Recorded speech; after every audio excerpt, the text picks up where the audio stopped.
I-70 killer. The I-70 killer remains one of the most unnerving figures in modern American crime because every detail of his attacks feels calculated. Witnesses described a quiet man who walked into small retail shops, spoke just enough to gain trust, and then waited for the perfect moment to strike. Each location sat only a few miles from the I-70 highway, and each victim was a woman working alone, which showed a disturbing consistency that investigators rarely see. Authorities noticed the same type of ammunition, the same execution style, and the same eerie lack of motive. Nothing was stolen, nothing was staged, and no message was left behind. The killer seemed to disappear back onto the highway like a ghost, leaving police with almost nothing to chase. Even now, decades later, investigators still believe he is alive, older, and likely hiding in plain sight, but identifying him remains nearly impossible. Eastbound Strangler. The case of the Eastbound Strangler began with a motel guest and his dog stumbling onto something far beyond suspicious. Hidden in a drainage ditch behind the building were 4 women laid out with unsettling precision, all facing the same direction, all positioned 6 feet apart, and all missing their socks and shoes. The staging alone told investigators that this wasn't chaotic violence, but something controlled and ritualistic. Every victim worked in vulnerable environments, and all were targeted near Atlantic City, which added a grim geographic pattern that never produced clear leads. No signs of struggle were found, which made detectives question whether the victims trusted the killer or were caught completely off guard. With almost no physical evidence and no confirmed sightings, the case went cold faster than expected. 19 years later, authorities still consider the killer active, adaptable, and likely watching from the shadows as theories continue to swirl. West Mesa Bone Collector. The discovery of the West Mesa Bone Collector began with what looked like a single bone sticking out of desert soil. Once police excavated the area, that lone fragment turned into the remains of 11 women and girls, all hidden in the exact same patch of land. The scale of the burial site stunned investigators because it revealed a killer who operated repeatedly without anyone noticing bodies disappearing. Many of the victims lived unstable lives or struggled with housing,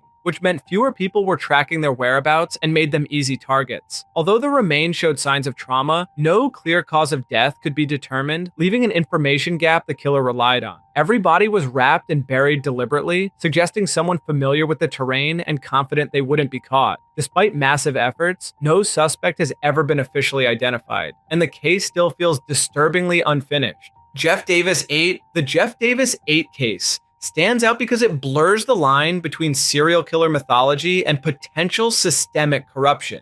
8 women vanished within a 4-year window, all from the same small Louisiana town, all living similar difficult lives, and all connected to one another. Several were even police informants, and some had shared information about the others, which raised immediate questions about who they trusted and who might have betrayed them. The bodies were found in swamps and canals, often in conditions suggesting intentional concealment, and each case revealed hints that multiple people might have been involved. Rumors of police negligence and possible cover-ups only fueled public distrust and pushed the investigation into deeper controversy. Despite hundreds of interviews and national attention, no charges were ever filed. The unresolved nature of the case keeps the mystery alive, and many believe the truth involves far more than one killer working alone. Rainbow Killer. The Rainbow Killer earned his nickname after targeting gay men across Sao Paulo in a chilling series of attacks. Each victim was found with the same execution style, shot in the head and left in locations known for harassment and vulnerability. What made the situation even more unsettling was the early suspicion that the killer might actually be a police officer, a theory strong enough for officials to announce publicly. Eyewitnesses claimed they saw a uniformed man in the same areas where victims were found, and one witness even accused a specific officer of an attack. That officer was arrested, tried, and ultimately released after a not guilty verdict, which only intensified speculation and frustration. With no conviction and no alternative suspect, the case slowly faded from headlines, but the fear never did. 13 confirmed victims later, the Rainbow Killer remains unidentified, and authorities believe he may still be out there today.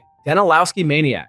The Danilovsky Maniac terrorized a region of Russia with a pattern so disturbing that residents still avoid abandoned construction sites linked to the murders. The killer targeted women and girls, attacked them with brutal efficiency, and then hid their bodies in half-built structures across the city. 3 of the confirmed killings occurred on Danilovsky Street, cementing the nickname that investigators now use to label the entire case. Police interviewed more than 200 people, searched countless buildings, and even offered a substantial reward for information. yet nothing materialized. One of the most haunting details was the crude drawings left near multiple scenes, almost taunting investigators with graphic imagery they refused to publicly describe. Authorities believe the killer operated for more than a decade, adapting tactics and avoiding recognition with surprising discipline. Even today, officials admit the suspect profile is vague at best, leaving the case frozen in uncertainty. Vending machine killer. The vending machine killer unleashed one of the most unusual and terrifying crime waves in Japan's history by using poisoned drinks instead of direct violence. 13 people died and dozens became critically ill after drinking bottles left neatly on top of vending machines during a promotional period where customers often received a second beverage for free. That small cultural habit allowed the killer to blend the poisonings into everyday routine without raising suspicion. Investigators struggled because there were no cameras catching anyone leaving the bottles, no fingerprints on the containers, and no clear pattern among the victims. The poison used was a powerful herbicide associated with severe health incidents the year before, which caused widespread panic once authorities confirmed its presence. Despite a nationwide effort to warn citizens and track copycat incidents, the original killer was never found, and many believe he operated far longer than reported.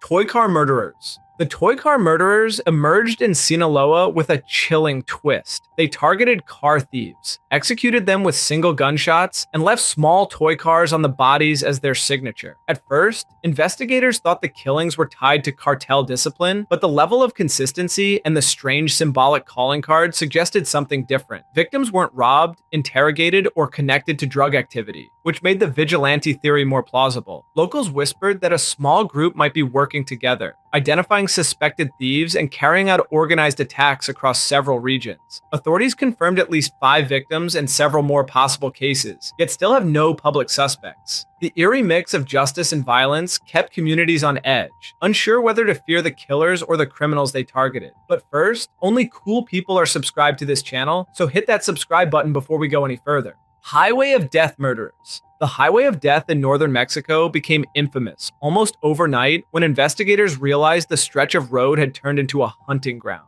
More than 70 confirmed killings since 2022 pointed to something far more organized than random crime. Yet the victims shared almost no common traits. Survivors described being abducted by armed men, tortured, and left for dead, which pushed authorities toward the theory that cartel groups were using the corridor for violent operations. But that's not all, because officials also refused to rule out the possibility that rogue individuals were exploiting the chaos to commit their own crimes. Cars were found burned, phones were destroyed, and families received no answers.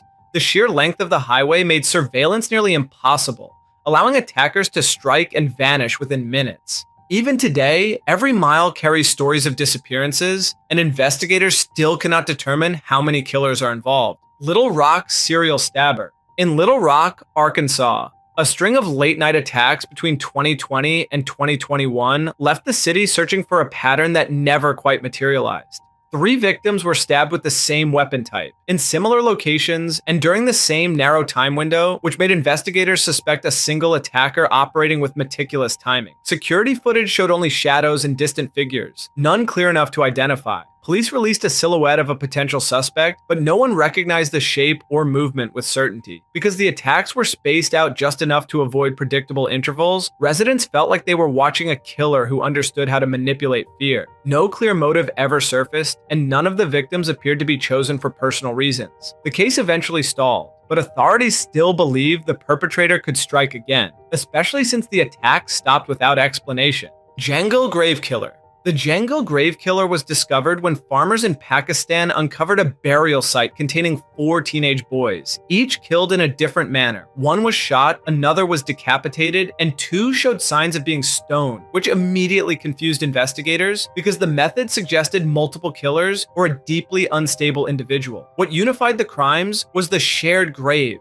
a chilling sign that someone intentionally grouped the victims together. Authorities searched the region for missing persons reports, but nothing pointed to a clear motive or suspect. The randomness of the attack fueled public fear, especially since the burial site sat only minutes from residential areas. Families demanded answers, staging protests that pushed the case into international headlines, yet progress remained painfully slow. With no new evidence emerging and no reliable witness accounts, the case grew colder each year, leaving entire communities terrified of whoever planned the grave. FAA Beheaders. The FAA Beheaders shocked Mali with a series of ritualistic killings that investigators struggled to understand. 10 victims were found between 2018 and 2022, all decapitated and left with their blood drained, which indicated a ceremonial process rather than random violence. Even more disturbing, many of the remains were discovered in remote areas associated with spiritual practices, adding layers of cultural complexity that slowed investigators. Local authorities feared multiple killers were involved because the murders spanned several regions, each requiring different knowledge of the terrain.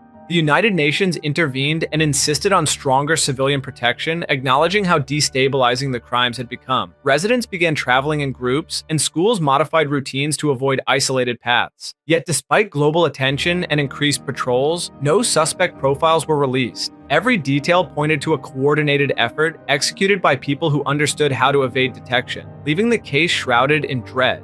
Highway of Tears murderers. The Highway of Tears in Canada has haunted investigators for more than 50 years because the disappearances never followed a single pattern. More than 80 women and girls vanished or were found dead along the rural stretch of Highway 16, with Indigenous communities bearing the overwhelming burden of loss. Generations of families begged for better resources, claiming authorities treated the victims as afterthoughts. While some deaths were linked to known offenders, dozens more appeared unrelated, suggesting several predators exploited the isolated terrain. It gets worse because the highway's long rural gaps made it nearly impossible to maintain consistent surveillance, allowing attackers to operate without leaving evidence behind. Activists pushed for transportation services to reduce hitchhiking, but progress was slow and uneven. Each new case reopened old wounds, fueling speculation that serial killers used the region as a personal hunting ground. The tragedy persists, and full answers remain painfully out of reach. The I-65 killer. The I-65 killer moved through Indiana and Kentucky with a frightening blend of confidence and efficiency, targeting motel employees working night shifts along the interstate. Investigators linked the murders through DNA and a consistent attack method, yet the trail went cold for decades as technology lagged behind the killer's movements. Authorities later tied the crimes to a man who had already passed away by the time advancements in forensics produced a match, which meant he never faced justice. But even with the identification, several attacks near the interstate remain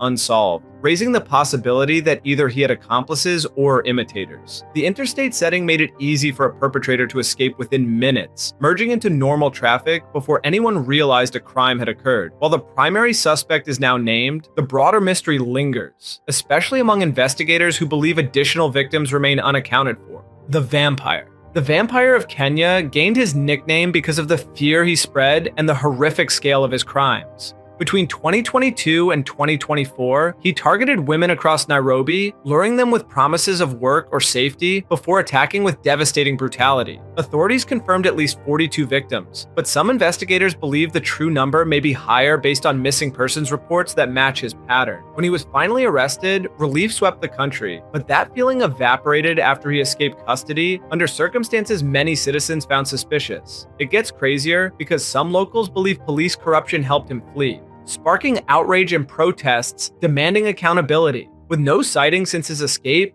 the threat feels like it never ended. The idea of a killer with that history living freely terrifies communities throughout Kenya. If you like this video, consider watching this next one, which YouTube thinks you are going to really love.